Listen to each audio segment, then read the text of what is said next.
to Coffee with the Coaches. My name is Chiara Marrapodi, and I'm your host for Coffee with the Coaches. Michael, I'm so glad you could join me again. And we, on this occasion, are going to talk about the life of a coach. Now, I know that there are many assumptions, there are many understandings and points of view about the life of the coach.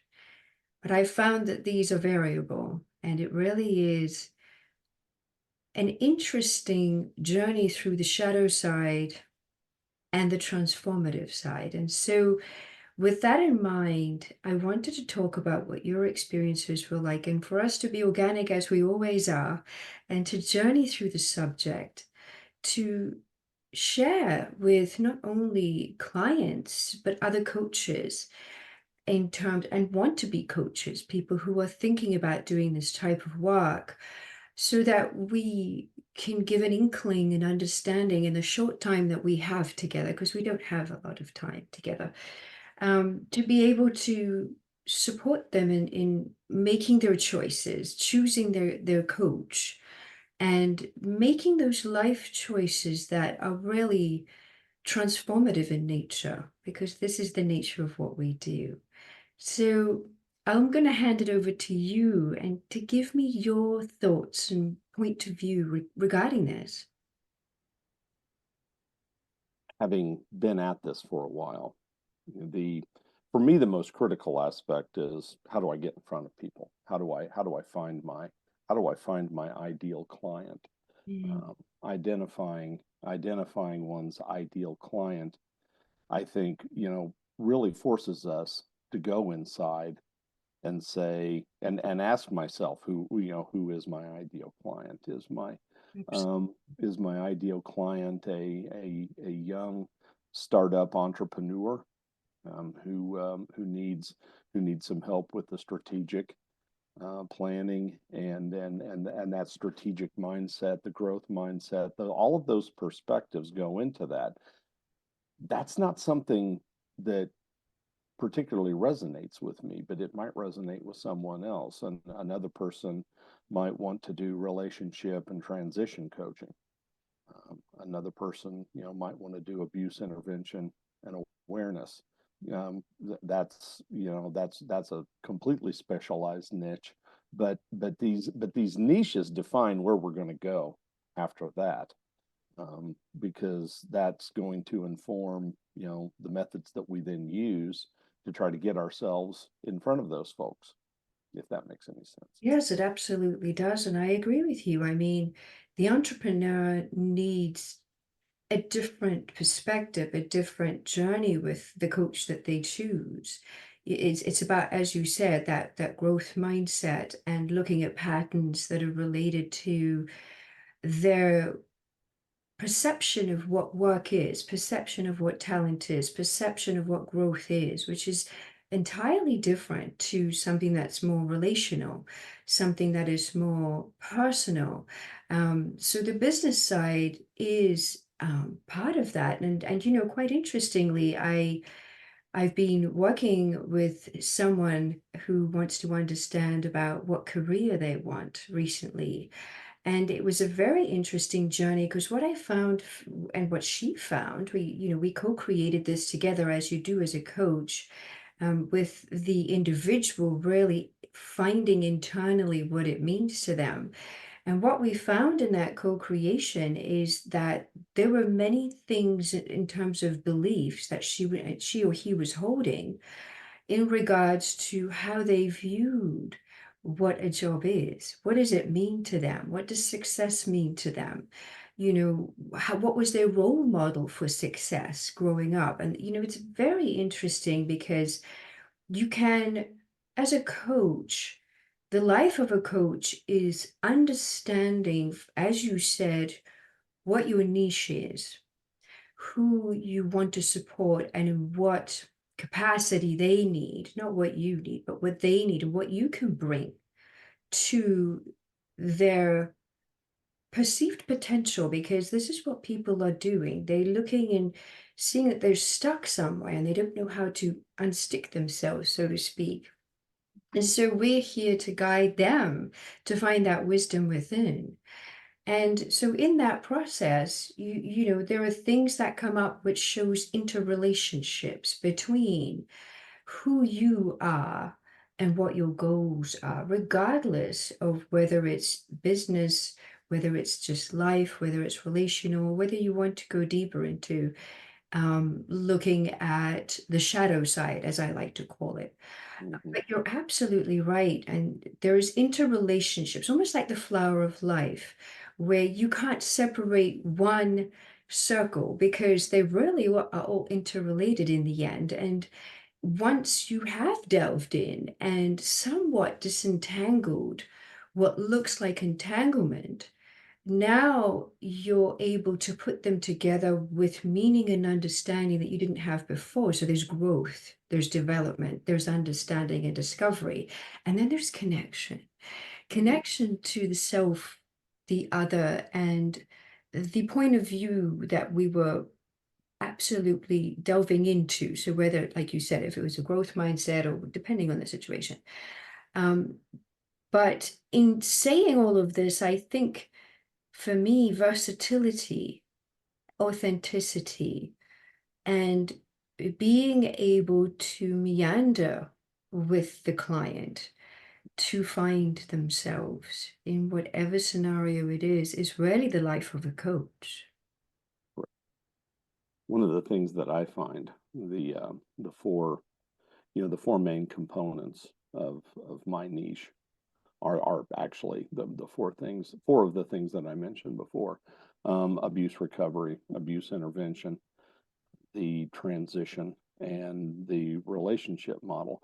So much, it's to me, so much of what I do is pertinent to such a wide range of people because really when we start talking, especially the abuse side, okay, what makes something abusive? I like to I like to throw out at some point when we're having this discussion of what is abuse. Okay, what is abuse? Most people think there has to be some kind of physical component. There has to be, and there clearly, I see by your reaction, you get it. Absolutely not. I've been down this rabbit But hole. some of the most awful abusers, some of the most awful abusers never lay a hand on anybody, and meanwhile, their abusers, the abused in some cases would actually much rather be hit than have to hear the words, than have to be manipulated and be gaslit and all of the other things. So getting someone to understand that we've all abused and we've all been abused, it's just a matter of how strong has the dosage been. Because anytime I treat someone the way I don't want to be treated, I am, in a sense, being abusive. Okay. It's not going to land me in court. It's not going to, it's not going to get my kids removed from the home, but that doesn't mean it's any less toxic.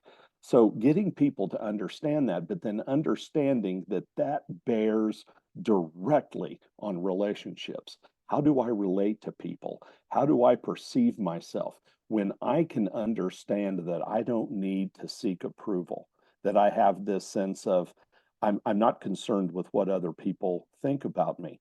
But when I am still caring deeply about them, because we are all interconnected as a part of a whole, when I combine my lack of concern for another's opinion of me with a continued concern for them, to me, that's transcendent.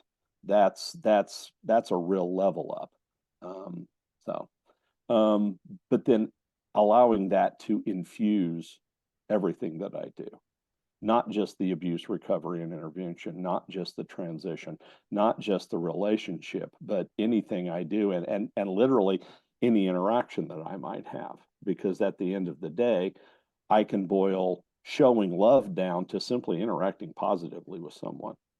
If I do that, even with the person down the street, I can literally show love and loving kindness in my very basic interactions with anybody I meet, and that then infuses my whole life in such a positive and frankly sacred way. I agree with you. I mean, the word abuse has a negative connotation just within itself. Mhm. And, I've looked at this quite deeply because it's one of my research kind of favorites in terms of understanding. And I want to pick up on a few things that you said and relate it to the life as a coach is that a lot of these things will bleed into all parts of life because you can have abuse at the workplace. People get bullied at the workplace. People get ostracized. There's groupthink. There are group dynamics, social dynamics, and you're not a robot going into the workplace. You're a human being who's multidimensional, just like the flower of life.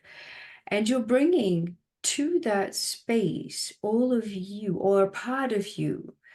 And over time, other parts of you will emerge. And certain patterns will also emerge based on what I'd like to call what's frequentially within you in terms of your belief system and in terms of your experiences. And, when we talk about abuse, I like to refer to the power wheel because that's absolutely indicative of Mhm. the different types, whether it's financial, whether it's verbal, whether it's Ge- even status, age, gender.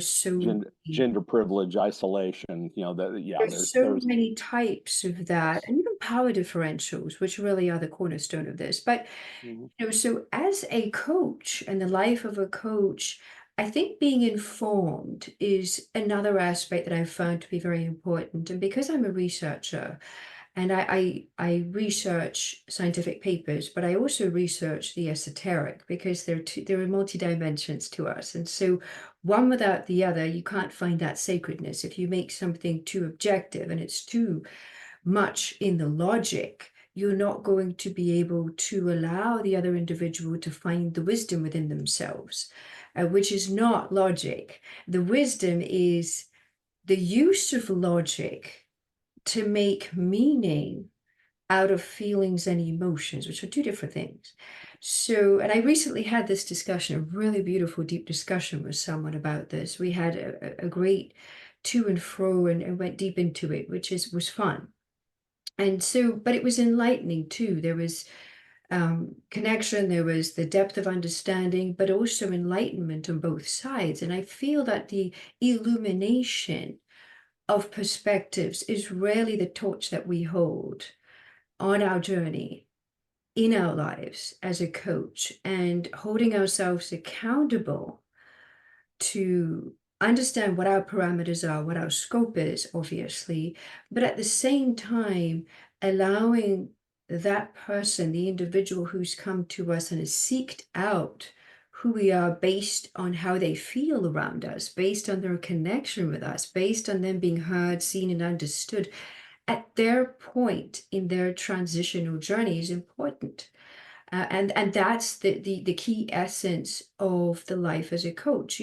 When I go out, I it doesn't stop with me closing the door to my office. I go out, people will come to me and they'll talk to me and tell me their whole life story. Mhm. I often wonder, you know, it, they feel comfortable. They tell me their whole life story, and we're not doing a coaching session. I'm just being. Mhm. But Mhm. it's actually it's reciprocal and complementary, and it is the embodiment and the integration of living, the lived experience of being a coach. And often we don't have to say much. It's not about what you say, it's about how people feel. Yeah. And, sometimes what we do brings people to a place that doesn't feel so great. Yes, it does. And we have to encourage them. We have to encourage our clients. I have to encourage myself to Mm. allow them to be in that space, to let the feelings, emotions, the way their beliefs and their perspectives are processing those based on the context of the memories that produce those feelings. I have to let them live in that miasma, sort of allow them to exist inside the taffy puller that's going through the heart, mind, body, and soul of it all, um, so that that can then be integrated, but then that they can find the kernel of clarity, so that they can find that nugget of wisdom that brings them closer to the hardwiring of their soul. I firmly believe that we all have things written into our soul, and not so much our destiny, not so but in some ways, we do have mission and purpose, and the closer we get to that, people of different beliefs will talk about the Bible in different ways. But I love the Jonah story, because the Jonah story is all about a man who was given a direct commission to Mm. go and do something, and he turned away from it. You know, well, think about it less in terms of a vocal command from an almighty creator, and just think about it in terms of the mission and purpose that you were given, Chiara, the mission and purpose that I was given. You Mm. want to you want to get your seas roiling and turbulent and tumultuous. Turn away from your mission and purpose and watch how the universe conspires to get you back to it. Yes, it does. And what I realized a lot of, I've been doing this for quite some time and also within myself. So, there's always a reflection of self because, like I said, we're not robots. We're not just cutting ourselves off. And in fact, if we did that, we wouldn't be living the life of a coach at the end of the day. But I find that we always come back to how the soul spoke to us when we were young. And we always come back to what inspired us, what really ignited us way back then, even though we go off course. But that off course is often necessary to see different views and perspectives, and those tumultuous waters too. They're very important for transformational growth because when we have the consciousness point of the magical child, because really children are magical. They are in touch they don't have the ego fully developed yet, so they're still in touch with what often as adults we have forgotten. It's not lost, it's forgotten. And so when we can live this through children when we watch them and play with them and so on. But those tumultuous times are really bringing us to a different view and perspective of that passion that was ignited, that soul essence as children, so that we can integrate what is often termed the inner child in a different way, so that the adult is richer and fuller, the adult within ourselves, because we have integrated different states of who we are. It doesn't just go away. We're not just a computer where you can just erase it. And so even though there are those storms, so to say, there is beauty in those storms because it allows us to really deeper understand from a new perspective. Now that the neocortex is matured, for example, it matures at about age 26, so you can imagine, and that's the newer part of the brain. Now we're able to put into place and look at patterns and beliefs differently. And we're able to begin that disentanglement through the emotional waters of discomfort. And part of transformation is discomfort. If we look at The Hero's Journey by Joseph Campbell, that's used in lots of filmmaking because it's about transformation. You have the call and you have the people who help you. And then right at the bottom, we have this. It's a circular, and everything in the universe is a harmonic and is circular. So here is this hero heroine's journey. And you're right at the bottom at the dark night of the soul, and you're pendulating. It's the most uncomfortable place to be. And often people get stuck there, and then they revoke that call. I don't want to do this anymore. I don't want to do this anymore. I don't want to be here. And as a life coach and a coach, our lived process is to hold space, that sacred space, so that another person can find the courage and strength in themselves to not just pendulate there back and forth at the bottom of that night, darker the night, the dark night of the soul, but to really go through the veil of that, because that's where the stuckness is. It's almost like a veil, you know. It's like the amniotic sac. When somebody is born, that breaks. There is that veil so that you're able to see differently. Now you're seeing in the third dimension, right? Mhm. Yes. So you see that nature and all sorts of rhythms and cycles that our lives go through are exactly that. They're all a reflection, as above, so below, as inside, so outside.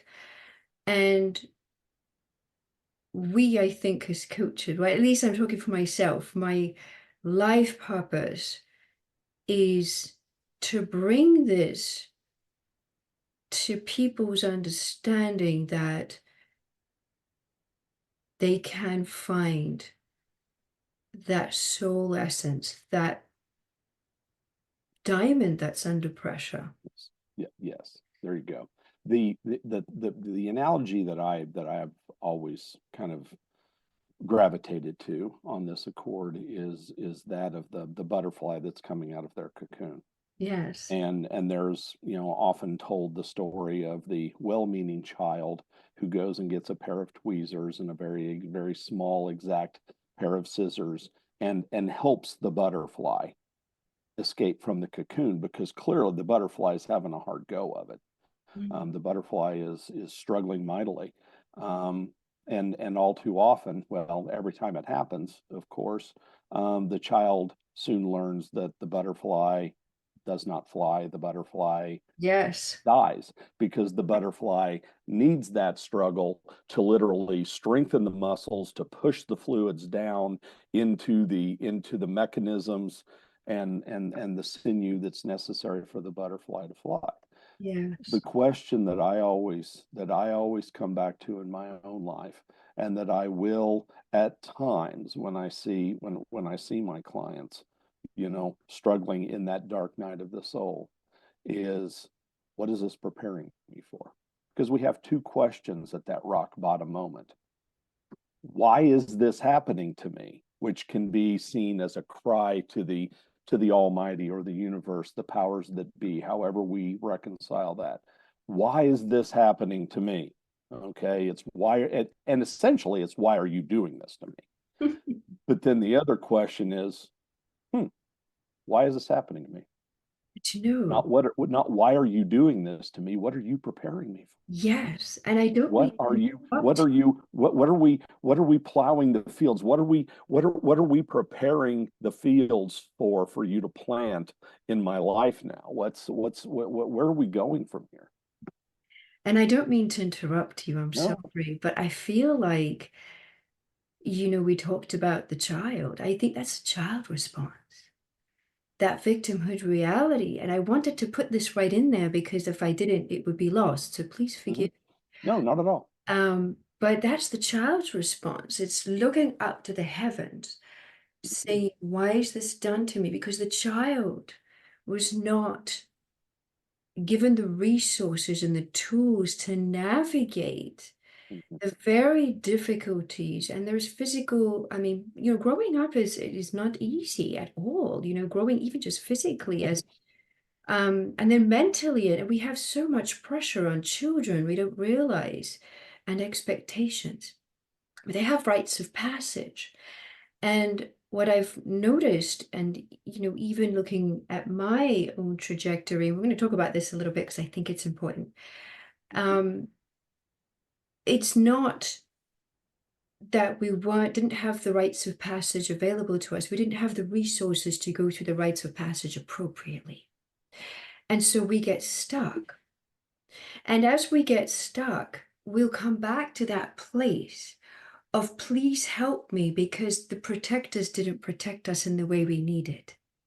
Because when we're small, who are the gods in our life? our parents, our caregivers. And when they fall from grace, now we're alone. And at some point they do. That's part of that transition. That is a rite of passage, right? And the other thing that you brought to mind for me, which I think is very important, is that this process is not a linear process. People I've noticed over the 14 years I've done this so far, that, and even in myself, we try and extrapolate logic and project upon our experience to try and make meaning of it. But Hmm. when we're dealing with the subconscious mind, which is where most of this is created, first of all, as youngsters, and it's a different language, it's a different type of understanding. Now we're projecting this logic upon it, but we're misinterpreting it. And we're seeing it as a linear timeline, past, present, future, but actually everything is now. And it's actually a spiral staircase. A spiral staircase. This transformation is a spiral staircase upon which we're putting a linear, projecting a linear format upon. And for me, as a coach, living as a coach in my purpose is to illuminate that. First and foremost, is that this is a meandering, and this is why we have these organic conversations and they go the way they go, because it's a spiral staircase of transition. And sometimes you'll come back to things. People will say to me, but yeah, we've done this already. And I'm like, but we haven't done Hmm. this aspect of it. And it goes deeper. And the more you go, you go through the spiral staircase, the deeper it gets. And there's deeper understanding that you couldn't grasp a year ago, that you needed to go through the dark night of the soul a year ago to be able to look at it from a different point of view. And you'd like to say something, please do. I see this. I see this in the abuse classes that I teach. Okay, because I actually do 3 to 5 classes a week on Zoom. Court-ordered batterers, people who are ordered by judges and DCS who have removed their children from their home, or get ordered into this program. And I tell people this all the time. Now, what were you just talking about? Remind me. About the spiral staircase and projecting the linear upon that, but you can't because it doesn't fit. It's like trying to put a square peg into a round hole. Right. And see, I see this, I see this all the time. I see this all the time. People come into our program. Our program never stops. It just circles, and every week we watch a video, we break it down for the actions of abuse. It's our hope that eventually the participants will learn to see themselves in the action of the abuser in the video. Okay, but in the early stages, there's a bit of denial. Of course. And Part when of the grief people cycle. when people when people get to the end of the program, about the last 7 or 8 weeks, they're seeing videos again. And time and time and time and again, I have these guys who are just about ready to complete saying, you know what? I didn't see it the first time. There you go. I didn't see it the first time. I needed to learn the lessons. I needed to walk this path. I needed to grow. I needed to develop these skills because now I get it.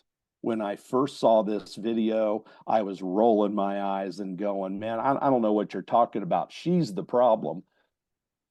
And And it's, you know, yeah. this is life. This is the lived Mm-hmm. life of the Mm-hmm. coach. Mm-hmm. And also to do it for oneself, because in order for one to be there for somebody else in sacredness, however they need that, we need to have been through the dark night of the soul a few times. And it's, I mean, it Yeah. doesn't end, does it? No. It's that spiral staircase that just keeps going. And you know, what's interesting is people I've noticed, all humans, tend to hold on to what they think is the truth.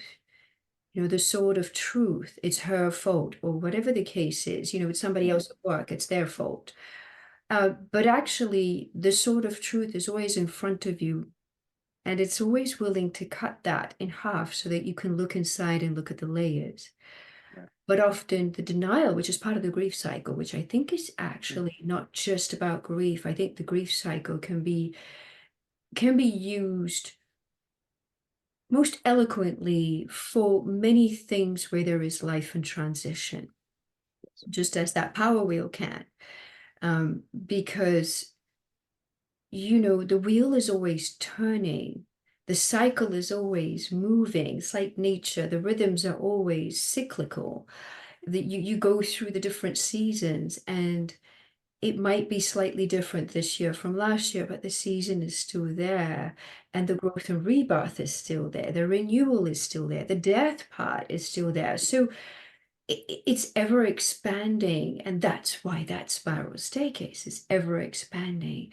It's not finite, it's not stagnant, which is what the logic mind tries to do. 1 + 1 = 2.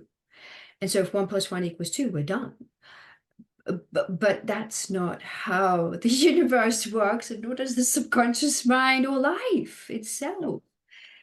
And, you know, I want to really say how much I honor and how privileged it is to walk this journey and to be held accountable, to hold myself accountable, to look at my own patterns and embody what it is that my clients teach me, because there is always a gift in return, more than anything that I can gift to them. And so that is one of the most, I don't even know what the word would be, but perhaps the Hmm. enchantedness Hmm. and the awe and the inspiration of walking the life of a coach, because there's nothing else in my life that has allowed me that, apart from the animals. The animals are within themselves life coaches, actually. Master life coaches, which is pretty amazing. Um, but yes. Walking with people in this realm to help them find a conduit to the transcendent, Yes. helping them to find that link within themselves, because Yeah. we all have the switch, we all have the portal within us. And and you talked earlier about, as children, as children we're ill-equipped. As children we're ill-equipped to look at otherwise well-meaning adults who tell us This is it's it. it's time to put that nonsense away. It's time to we teach children, to ignore that sense, that perception that It should they not. innately, and we shouldn't. Yes. Unfortunately we do, because schools and caregivers, in all stripes for millennia now, have told children, okay, it's time to stop with the daydream and the nonsense, and let's get back to reality. There's value. There's value in the subconscious mind and Yes, developing those yes, patterns. And yes. in fact, I do feel that children can teach us Oh, so absolutely. much more than perhaps as adults, because we've been taught, like you say, to dismiss the softness, the rhythmical, the richness, the Mhm. tapestry of the intangible Yes. and the enchantment around us. There is so much enchantment around us that we dismiss as, oh, that's just a childhood thing. But actually, Hmm. the children, just like the animals, they don't have ego either. So they have a similar consciousness point to a degree. They're the ones too that are calling to us to say, but look deeper, but Right. look at the aura around you, look again, and not Hmm. project labels, categories, and language. And this is a Goethe science kind of ideology. And I love Goethe. I absolutely love him. He was so diverse and versatile. And yet, his science is looking at the whole being. And that's something that I adopt within my own coaching practice, is Goethe science. And I teach individuals that. And it's almost like you open a window and bring in fresh air, and they didn't realize that they didn't have oxygen for a little while. And it's like, Chiara, how did I not know that? I'm like, you did innately. That's why you feel it in you, and it piques your ears. You're like, oh yes, I want to know more. Tell me more. And Hmm. so that's that piece, and it's bringing that child consciousness into the adult embodiment, but with more maturity. It's absolutely incredible because it can be done. And Hmm. I think that's how it's meant to be, the integration of the child. Yeah, What a cool discussion. I'm really enjoying this so much, Michael. this has been fun. Yes. I love these deep conversations. I could do them all day. Oh, yes. Um, yeah, just when thinking about what we were just talking about, I've told both of my daughters who are now in their 20s as much as I ever contributed to your development, you both were teaching me all along too. And that's I mean, we yeah, learn they from really each were. other. Yes. And that's what I think what relationships, whether it's an intimate, whether it's a friendship, whether it's with your Mhm. coach connection, we learn from each other. And if we don't come with this perspective and this embodiment, then we're not being of service, which is really at the end of the day, the most important thing is being of service. Do you have some closing remarks? Because unfortunately, we have a finite time, and Mhm. I would love to do this all day. We have much to talk about, but what would be your closing remarks? As a coach, Yes. as a coach, certainly walk with them, certainly be prepared to step in and guide as is appropriate. But one of the most important things we can do is let them struggle. Let them for a few moments just be silent. Don't save them. It's truly one of the most powerful things we as a coach can do Yeah. is let them get it themselves. Because as soon as you say it, it doesn't mean as much. But when it pops into their own mind because it was part of them all along, and they now see it, oh, it's huge. It's huge. Yes. That is the moment. That is where the spark of divine hits what we do is when we get out of our own way and their own way and allow them to find it themselves. It's Yeah. beautiful. You're absolutely right. And because, as you said before, when we turn away from our purpose and the essence of our soul, because it's actually the divinity within us, which is expressed through us, Hmm. each and every one of us, when we turn away from that, that's when we find the tumultuous waters. But if we can navigate those tumultuous waters in our little rowboat that's filling with water and stick with it, with the knowing that we're going to be okay, Yes. and with the sacredness held by somebody else, because doing things in twos, the Egyptians always did things in twos in spiritual Yes. reality, the yin and the yang, the male and the female. So, and doing that together, knowing that that is possible, first of all, is this giving yourself permission, Hmm. is where that spark of divinity really comes forth, and you get the aha moments, the epiphanies. Hmm. So, would you say that that's the life of a coach? Yes. I would say Absolutely. so too. And on that note, I'm afraid it's time for us to close. So I'd like to thank you for being with me here today. I really appreciated it so much.